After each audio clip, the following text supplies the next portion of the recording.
चलिए मित्रों, शुरू करते हैं हम अपना आज का करंट अफेयर। देखते हैं हमारी आज की जितनी भी महत्वपूर्ण खबरें हैं सभी पे विस्तार से चर्चा और विश्लेषण करते हैं। तो प्रधानमंत्री ने हंसलपुर गुजरात में ग्रीन मोबिलिटी इनिशिएटिव का उद्घाटन किया। तो इस अवसर पर प्रधानमंत्री ने सुजुकी के भारत में निर्मित पहले वैश्विक रणनीतिक बैटरी इलेक्ट्रिक वाहन BEV वितारा को हरी झंडी दिखाई। इसे 100 से अधिक देशों में निर्यात किया जाएगा। इसके अलावा प्रधानमंत्री ने गुजरात में TDS lithium ion battery plant में हाइब्रिड बैटरी इलेक्ट्रोड्स के स्थानीय उत्पादन का भी उद्घाटन किया। इससे यह सुनिश्चित होगा कि 80% से ज़्यादा बैटरियों का निर्माण अब भारत में ही होगा। देखते हैं बैटरी इलेक्ट्रिक वाहनों के विषय में। तो ये पूरी तरह से बैटरी संचालित इलेक्ट्रिक ड्राइव ट्रेन पर चलते हैं। इन्हें बिजली के ग्रिड में प्लग करके चार्ज किया जा सकता है। मुख्य घटक electric motor, inverter, battery control module, drive train आदि। कार्य सिद्धांत तो इलेक्ट्रिक मोटर के लिए बिजली को DC डायरेक्ट करंट यानी दिष्ट धारा, बैटरी से AC अल्टरनेटिंग करंट यानी प्रत्यावर्ती धारा में बदला जाता है। चुनौतियां देखते हैं तो परिचालन संबंधी समस्याएं, सीमित ड्राइविंग रेंज और अपर्याप्त चार्जिंग अवसंरचना, EV की शुरुआती लागत ज्यादा होना। उदाहरण के लिए EV में बैटरियों की लागत वाहन की कुल पूंजी लागत का लगभग 40% होती हैं। पर्याप्त जागरूकता की कमी तो EV प्रदर्शन को लेकर सार्वजनिक और निजी हितधारकों के बीच जानकारी का अभाव। पर्यावरण संबंधी चिंताएं तो बैटरी अपशिष्ट, उसके फिर से उपयोग या पुनर्चक्रण प्रक्रियाओं आदि से जुड़ी चिंताएं। मौजूदा बिजली ग्रिड पर दबाव तो EV चार्जिंग की बढ़ती मांग से मौजूदा ग्रिड पर दबाव पड़ रहा है। जरूरी कदम देखते हैं तो वित्त बैटरी की लागत को वाहन की लागत से अलग करना, ट्रकों और बसों के लिए पूंजी लागत घटाने हेतु एक मिश्रित कोष बनाना तथा उसका संचालन करना, नई बैटरी प्रौद्योगिकियों पर अनुसंधान और विकास को बढ़ाना। तो इससे बैटरी की कीमत कम करने, ऊर्जा घनत्व बढ़ाने और आयातित दुर्लभ भू खनिजों पर निर्भरता कम करने में मदद मिल सकती है। चार्जिंग अवसंरचना का रणनीतिक विस्तार तो विभिन्न स्थानों पर इसकी व्यवहार्यता का उचित मूल्यांकन करने के बाद ही इसका विस्तार किया जाना चाहिए। ठीक है, देखते हैं भारत में ग्रीन मोबिलिटी से जुड़ी पहलें कौन कौन सी हैं। तो राष्ट्रीय इलेक्ट्रिक मोबिलिटी मिशन योजना 2020, इसका उद्देश्य इलेक्ट्रिक वाहनों को अपनाने और उनके उत्पादन में तेजी लाना है। ऑटोमोबाइल और ऑटो कंपोनेंट उद्योग के लिए PLI योजना, तो यह योजना भारत में ऑटोमोबाइल व उनके पुर्जों के घरेलू उत्पादन को बढ़ावा देने के लिए है। PLI योजना advanced chemistry cell battery storage के लिए राष्ट्रीय कार्यक्रम, तो यह योजना भारत में आधुनिक बैटरी के उत्पादन को प्रोत्साहित करने के लिए। और नीति आयोग द्वारा भारत इलेक्ट्रिक मोबिलिटी इंडेक्स, तो यह एक इंडेक्स है जिसका इस्तेमाल यह जानने और मापने के लिए किया जाता है कि अलग अलग राज्यों एवं केंद्र शासित प्रदेशों में इलेक्ट्रिक वाहनों को अपनाने की दिशा में कितनी प्रगति हो रही है। फिर नेक्स्ट है, नीति आयोग ने स्वैच्छिक राष्ट्रीय समीक्षा रिपोर्ट 2025 जारी की। तो VNR एक ऐसी प्रक्रिया का हिस्सा है जिसके माध्यम से देश सतत विकास लक्ष्यों को प्राप्त करने की दिशा में अपनी प्रगति का आकलन और प्रस्तुतिकरण करते हैं। भारत की 2025 की रिपोर्ट इसकी तीसरी VNR रिपोर्ट है जो 2017 और 2020 में प्रस्तुत की गई पिछली रिपोर्ट्स पर आधारित है। रिपोर्ट के अनुसार SDGs को लागू करने की दिशा में भारत का दृष्टिकोण, तो समग्र सरकार और समग्र समाज का दृष्टिकोण, तो सरकार के सभी स्तरों पर SDGs को अपनाया गया है जिसमें नागरिक समाज की सक्रिय भागीदारी से सहयोग मिला है। सहकारी और प्रतिस्पर्धी संघवाद, तो उदाहरण के लिए SDG इंडिया इंडेक्स, SDG स्थानीयकरण मॉडल, तो SDG फ्रेमवर्क को अपनाने के लिए जिलों, ब्लॉक्स और गांवों को शामिल करना, नवाचार का लाभ उठाना, तो आधार, UPI जैसे डिजिटल सार्वजनिक अवसंरचना का उपयोग करके आवश्यक सेवाओं तक निर्बाध पहुंच प्रदान करना। देखते हैं SDGs की दिशा में भारत की प्रमुख उपलब्धियां। तो SDG 1 गरीबी का अंत, भारत में चरम गरीबी का स्तर 2011-12 के 16.2% से घटकर 2022-23 में 2.3% हो गया है। इससे 171 मिलियन लोग गरीबी से बाहर आए हैं। SDG 2 शून्य भुखमरी, तो खाद्यान्न उत्पादन 2004-5 के 204.6 मिलियन टन से बढ़कर 2023-24 में अनुमानतः 332.3 मिलियन टन हो गया। SDG 5 लैंगिक समानता, तो स्थानीय सरकारी निकायों में महिलाओं के पास 45% से अधिक निर्वाचित सीटें हैं। 20 से 24 वर्ष की आयु की महिलाओं में बाल विवाह की दर 2005-6 के लगभग 47% से आधे से भी अधिक घटकर 2019 से 21 में 23.3% हो गई।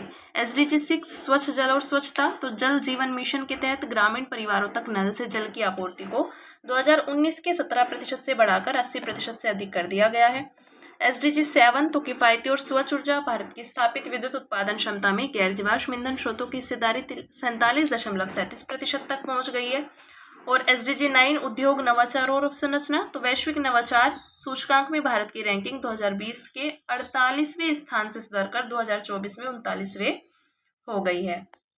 फिर नेक्स्ट है, पर्यावरण, वन और जलवायु परिवर्तन मंत्रालय ने एक राष्ट्रीय नामित प्राधिकरण यानी डेजिग्नेटेड नेशनल अथॉरिटी NDA की घोषणा की। तो यह प्राधिकरण पेरिस समझौते 2015 के अनुच्छेद 6.4 के तहत कार्बन उत्सर्जन व्यापार प्रणाली यानी कार्बन एमिशन ट्रेडिंग रेजाइम को लागू करने के लिए अनिवार्य है।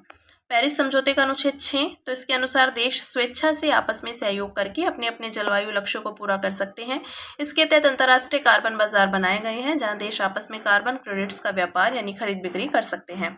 अनुच्छेद 6.4, तो इसे पेरिस एग्रीमेंट क्रेडिटिंग मैकेनिज्म के रूप में भी जाना जाता है। यह देशों को ग्रीन हाउस गैस उत्सर्जन में कटौती से अर्जित कार्बन क्रेडिट्स को एक या अधिक देशों को ट्रांसफर करने या बेचने में सक्षम बनाता है। इससे उनके जलवायु लक्ष्यों को पूरा करने में मदद मिलती है। फिर नेक्स्ट है राष्ट्रीय नामित प्राधिकरण के विषय में देखते हैं। तो यह वह संगठन है जिसे किसी देश द्वारा यह जिम्मेदारी दी गई कि वह अनुच्छेद 6.4 से संबंधित परियोजनाओं में भागीदारी को अधिकृत और मंजूरी प्रदान करे। इसके तहत गतिविधियों परियोजनाओं की एक सूची तैयार की गई है जिसमें निम्नलिखित शामिल है: GHG के शमन से संबंधित गतिविधियां, नवीकरणीय ऊर्जा, ग्रीन हाइड्रोजन आदि, वैकल्पिक सामग्रियां, ग्रीन अमोनिया और कार्बन रिमूवल संबंधी गतिविधियां, कार्बन कैप्चर, उपयोग और भंडारण। संरचना तो पर्यावरण मंत्रालय के सचिव की अध्यक्षता में 21 सदस्यीय समिति। एनडीए के कार्य तो उत्सर्जन न्यूनीकरण व्यापार के लिए पात्र गतिविधियों परियोजनाओं की सूची की सिफारिश करना और अनुच्छेद 6.4 के तहत परियोजनाओं को अधिकृत करना। कार्बन बाजार के विषय में देखते हैं। तो कार्बन बाजार एक प्रकार की व्यापारिक प्रणाली है जहां कार्बन क्रेडिट्स बेचे और खरीदे जाते हैं। एक कार्बन क्रेडिट 1 टन CO2 के उत्सर्जन में कटौती स्थिरीकरण रोकने के बराबर होता है। कंपनियां या व्यक्ति अपने ग्रीन हाउस गैस उत्सर्जन संबंधी लक्ष्यों को पूरा करने के लिए कार्बन बाजारों का उपयोग कर सकते हैं। इसके लिए वे GHG उत्सर्जन में कटौती करने वाली कंपनियों से कार्बन क्रेडिट्स खरीद सकते हैं। फिर नेक्स्ट है, एक रिपोर्ट के अनुसार भारत को 2032 तक ऊर्जा भंडारण प्रणालियों में $50 बिलियन के नए निवेश की आवश्यकता है। तो India energy and climate centre ऊर्जा एवं जलवायु केंद्र की एक रिपोर्ट के अनुसार भारत को अपने स्वच्छ ऊर्जा लक्ष्यों को पूरा करने के लिए ऊर्जा भंडारण को बड़े पैमाने पर बढ़ाना जरूरी है। भारत ने 2030 तक कम से कम 500 गीगावाट गैर जीवाश्म आधारित विद्युत उत्पादन क्षमता स्थापित करने का लक्ष्य निर्धारित किया। स्वच्छ ऊर्जा दक्षता क्षमता को बढ़ावा देने के लिए भारत को 2030 तक 61 गीगावाट और 2032 तक 97 गीगावाट ऊर्जा भंडारण की आवश्यकता होगी। यह मौजूदा 6 गीगावाट क्षमता से कहीं अधिक है। लागत में भारी कमी के कारण यह अनुमान लगाया गया कि बैटरी स्टोरेज भविष्य में ऊर्जा भंडारण मिक्स का सबसे बड़ा हिस्सा बन सकता है। ESS का उपयोग नवीकरणीय ऊर्जा से उपलब्ध ऊर्जा को स्टोर करने के लिए किया जा सकता है। बाद में इस स्टोर ऊर्जा का दिन में बिजली की सर्वाधिक मांग के समय उपयोग किया जा सकता है। इसका महत्व देखते हैं। तो यह परिवर्तनशील नवीकरणीय ऊर्जा को ग्रिड में ज्यादा पहुंचाने में मदद करेगी। यह इलेक्ट्रिक वाहनों को अपनाने में वृद्धि करेगी। यह ग्रिड की स्थिरता और बिजली की गुणवत्ता बनाए रखेगी। नीति और विनियमन संबंधी सुझाव, तो मौजूदा नवीकरणीय ऊर्जा परियोजना नाव में भंडार को जोड़ना, तो इससे ग्रिड अवसंरचना की दक्षता बढ़ाने और विनियामक चुनौतियों का समाधान करने में मदद मिल सकती है। नई नवीकरणीय ऊर्जा परियोजनाओं के लिए सह अवस्थिति ऊर्जा भंडारण अनिवार्य किया जाना चाहिए। वायबिलिटी गैप फंडिंग का विस्तार, तो स्वतंत्र बैटरी ऊर्जा भंडारण प्रणाली के लिए मौजूद VGF योजना को 100+ भंडारण परियोजनाओं तक विस्तारित करना चाहिए। घरेलू विनिर्माण और आपूर्ति श्रृंखलाओं को बढ़ावा देना, तो एडवांस्ड केमिस्ट्री सेल्स तथा अनुसंधान एवं विकास के लिए लक्षित PLI जैसी योजनाओं का विस्तार किया जाना चाहिए। PLI उत्पादन से संबंध प्रोत्साहन, प्रमुख आपूर्ति श्रृंखलाओं जैसे कि भागीदार देशों के साथ रणनीतिक लिथियम या दुर्लभ भूतत्व भंडार को सुरक्षित करने के लिए रणनीतिक निवेश की आवश्यकता है। देखते हैं ESS प्रौद्योगिकी के प्रकार, तो यांत्रिक भंडारण, उदाहरण पंप्ड हाइड्रो स्टोरेज, विद्युत ऊर्जा का जल का स्थितिज ऊर्जा के रूप में भंडारण, कंप्रेस्ड एयर एनर्जी स्टोरेज। फिर नेक्स्ट इलेक्ट्रोकेमिकल स्टोरेज बैटरीज, तो उदाहरण लेड एसिड बैटरियां, लिथियम आयन बैटरियां, हाई टेम्परेचर सोडियम बैटरियां, जिंक आधारित बैटरियां, फ्लो बैटरियां आदि। थर्मल एनर्जी स्टोरेज, तो अतिरिक्त तापीय ऊर्जा को संग्रहित करने के लिए विभिन्न पदार्थों का उपयोग, उदाहरण पिघला हुआ नमक, गर्म ठंडा पानी, बर्फ का भंडारण आदि। इलेक्ट्रिकल स्टोरेज उदाहरण, तो super capacitor and super conducting magnetic energy storage system जो कम समय में ज़्यादा बिजली के लिए आदर्श होते हैं। और केमिकल स्टोरेज, तो इलेक्ट्रोलिसिस की मदद से हाइड्रोजन तैयार किया जाता है, फिर इस हाइड्रोजन को फ्यूल सेल के माध्यम से विद्युत में बदला जा सकता है। ठीक है, बात की हमने ESS प्रौद्योगिकियों के प्रकार की। अब बात करेंगे अन्य सुर्खियों की, जिसमें पहली न्यूज़ है राष्ट्रीय हरित अधिकरण यानी नेशनल ग्रीन ट्रिब्यूनल NGT। तो सुप्रीम कोर्ट ने कथित पर्यावरणीय उल्लंघन के एक मामले में धन शोधन निवारण अधिनियम के तहत ED जांच का आदेश देने के लिए NGT की कड़ी आलोचना करते हुए इसे कानून का उल्लंघन और अपने अधिकार क्षेत्र से परे बताया। स्थापना वर्ष 2010 में राष्ट्रीय हरित अधिकरण अधिनियम 2010 के तहत उद्देश्य पर्यावरण संरक्षण, वनों तथा अन्य प्राकृतिक संसाधनों के संरक्षण से जुड़े मामलों का प्रभावी एवं त्वरित निपटारा करना। नियत समय तो किसी आवेदन या अपील के दायरे होने के 6 महीने के भीतर अंतिम रूप से निपटने के लिए प्रयास करना अनिवार्य है। यह सिविल प्रक्रिया संहिता 1908 की औपचारिक प्रक्रिया से बाध्य नहीं है, बल्कि प्राकृतिक न्याय के सिद्धांतों के अनुसार कार्य करता है। प्रधान पीठ नई दिल्ली और अन्य 4 पीठें भोपाल, पुणे, कोलकाता और चेन्नई। फिर नेक्स्ट है प्रोजेक्ट 17A। तो प्रोजेक्ट 17A के अंतर्गत निर्मित 2 multi mission steel frigates INS Udaygiri और INS हिमगिरी को भारतीय नौसेना में शामिल किया गया। फ्रिगेट्स बहुउद्देशीय प्लेटफॉर्म होते हैं जिन्हें युद्धपोत या जहाजी बेड़े के अन्य जहाजों को समुद्री खतरों से सुरक्षित रखने के लिए डिजाइन किया जाता है। देखते हैं प्रोजेक्ट 17A के विषय में। तो ये शिवालिक श्रेणी फ्रिगेट्स के फोलोन युद्धपोत या जहाज हैं। भारत के कुल 7 फ्रिगेट्स का निर्माण मंचगांव डॉक, मुंबई और GRSE कोलकाता द्वारा स्वदेशी प्रयासों से किया जा रहा है। इनका मुख्य प्रणोदन संयंत्र कंबाइंड डीजल और गैस कॉन्फ़िगरेशन पर आधारित है, जिसमें एक डीजल इंजन और एक गैस टरबाइन सम्मिलित है। इन फ्रिगेट्स को ऐसे हथियारों से सुसज्जित किया गया है जिनमें सुपरसोनिक सतह से सतह पर मार करने वाली मिसाइल प्रणाली, मध्यम दूरी की सतह से हवा में मार करने वाली मिसाइल प्रणाली तथा रैपिड फायर यानी तेज गति वाली तोप प्रणाली शामिल है। फिर नेक्स्ट है 3GPP यानी थर्ड जनरेशन पार्टनरशिप प्रोजेक्ट। तो भारत ने पहली बार 3GPP के RAN यानी रेडियो एक्सेस नेटवर्क मीटिंग्स की मेज़बानी की, जिनका फोकस 6G स्टैंडर्डाइजेशन मानकीकरण पर है। इस बैठक की मेज़बानी telecommunications standards development society India द्वारा की जा रही है। TSDSI भारत की मान्यता प्राप्त स्टैंडर्ड्स डेवलपमेंट ऑर्गेनाइजेशन है। TSDSI भारत की विशिष्ट दूरसंचार या ICT आवश्यकताओं को पूरा करने के लिए एक्सेस, बैंक, होल और इंफ्रास्ट्रक्चर सिस्टम समाधान और सेवाओं के मानक विकसित करता है। 3GPP के विषय में देखते हैं। तो इसकी स्थापना 1998 में 3G मोबाइल मानकों के विकास हेतु की गई थी। यह एक वैश्विक निकाय है जो मोबाइल संचार प्रौद्योगिकियों 3G से लेकर 5G और अब 6G तक के लिए स्पेसिफिकेशन तैयार करता है। 3GPP द्वारा विकसित स्पेसिफिकेशंस या विनिर्देश ही वैश्विक मोबाइल नेटवर्क्स की आधारशिला के रूप में कार्य करते हैं। नेक्स्ट है आरोग्य पाचा। तो केरल में आरोग्य पाचा को वैश्विक स्तर पर प्रकाश में लाने वाले कुट्टिमथन कानी का निधन हो गया। आरोग्य पाचा का शाब्दिक अर्थ है शक्ति देने वाला हरा पौधा। यह भारत का एक दुर्लभ स्वदेशी और औषधीय पौधा है। यह तुरंत ऊर्जा देने, थकान दूर करने और चिकित्सा गुणों के लिए जाना जाता है। यह एंटीऑक्सीडेंट, तनाव रोधी, रोगाणुरोधी, सूजन रोधी, ट्यूमर रोधी, अल्सर रोधी और मधुमेह रोधी गुणों से भरपूर है। यह अगस्त्य पहाड़ियों यानी पश्चिमी घाट में रहने वाले स्थानीय कानी जनजाति द्वारा पारंपरिक रूप से उपयोग किया जाता है। केरल के तिरुवनंतपुरम में स्थित tropical botanic garden and research institute ने आरोग्य पाचा और 3 अन्य सामग्री से मिलकर जीवनी नामक एक दवा विकसित की है। इस दवा से होने वाली व्यावसायिक कमाई का 50% हिस्सा कानी जाति को मिलता है। फिर नेक्स्ट है ब्राउन ड्वार्फ्स। वैज्ञानिकों ने मिल्की वे में UPM J1040 3551 AAB BAB नामक एक दुर्लभ क्वाड्रपल स्टार सिस्टम यानी अर्थात चतुष्क तारकीय प्रणाली की खोज की। यह प्रणाली 2 ठंडी ब्राउन ड्वार्फ से बनी है जो 2 युवा रेड ड्वार्फ तारों की परिक्रमा कर रहे हैं। इनके विषय में देखते हैं। तो ब्राउन ड्वार्फ्स ऐसे खगोलीय पिंड हैं जो तारों की तरह गैस और धूल के बादलों के गुरुत्वीय संकुचन से बनते हैं, लेकिन इनमें लगातार हाइड्रोजन संलयन बनाए रखने के लिए पर्याप्त द्रव्यमान नहीं होता।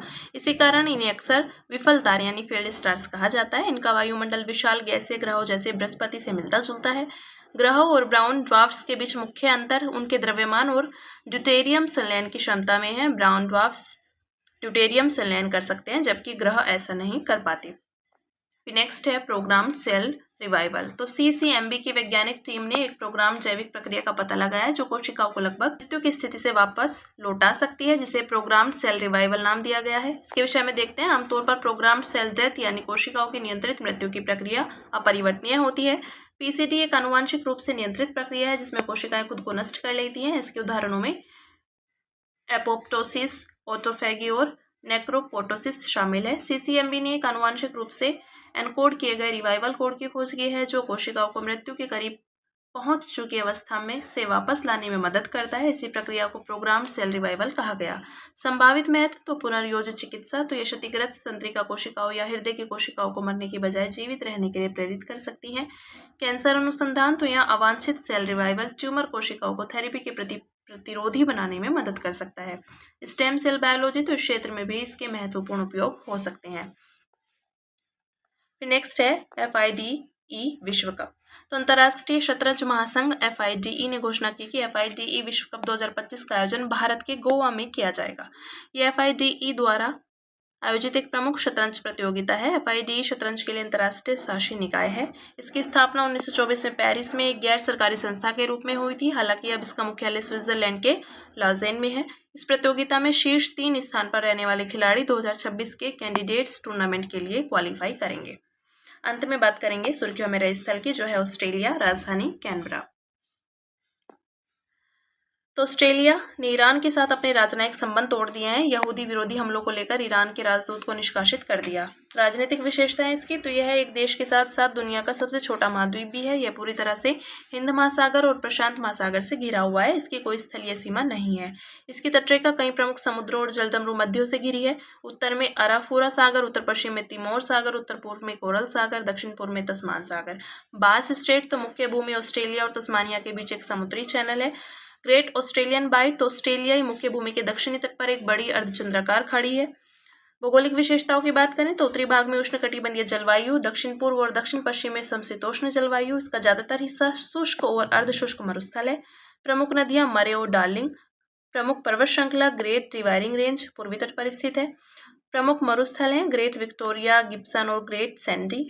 मकर रेखा ऑस्ट्रेलिया के मध्य क्षेत्रों से होकर गुजरती है। ये बात की हमने ऑस्ट्रेलिया की। तो हमारी आज की जितनी भी महत्वपूर्ण खबरें थी, हमने सभी पे विस्तार से चर्चा और विश्लेषण किया। अब इसी के साथ मिलते हैं कल अपनी नई खबरों के साथ।